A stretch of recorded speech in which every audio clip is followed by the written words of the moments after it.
शेतात काम करणाऱ्या शेतकऱ्याची रस्त्याकडेला लावलेली दुचाकी चोरण्याचा प्रयत्न एका चोरट्यानं केलाय। मात्र परिसरातील एका नागरिकाच्या सतर्कतेमुळे हा प्रयत्न अयशस्वी ठरला। नागरिकांनी चोरट्याला पकडून पोलिसांच्या ताब्यात दिलंय।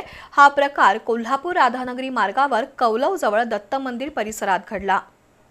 राधानगरी तालुक्यातील कौलव इथल्या दत्त मंदिर परिसरामध्ये रस्त्याच्या शेजारीच असणाऱ्या शेतामध्ये प्रदोष चरापले हे काम करत होते। त्यांनी आपली दुचाकी रस्त्याच्या कडेला पार्क केली होती। नजर चुकीनं चरापले हे दुचाकीला किल्ली तशीच ठेवून गेले होते।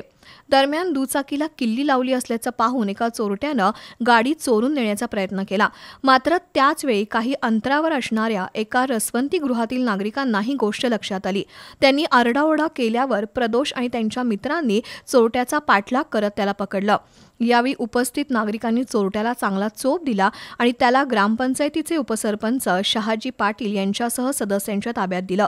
त्यानंतर त्याला राधानगरी पोलिसांच्या स्वाधीन करण्यात आलं। संशयित चोरटा बीड जिल्ह्यातला असून तो ऊसतोड मजूर असल्याचा अंदाज पोलिसांनी व्यक्त केलाय।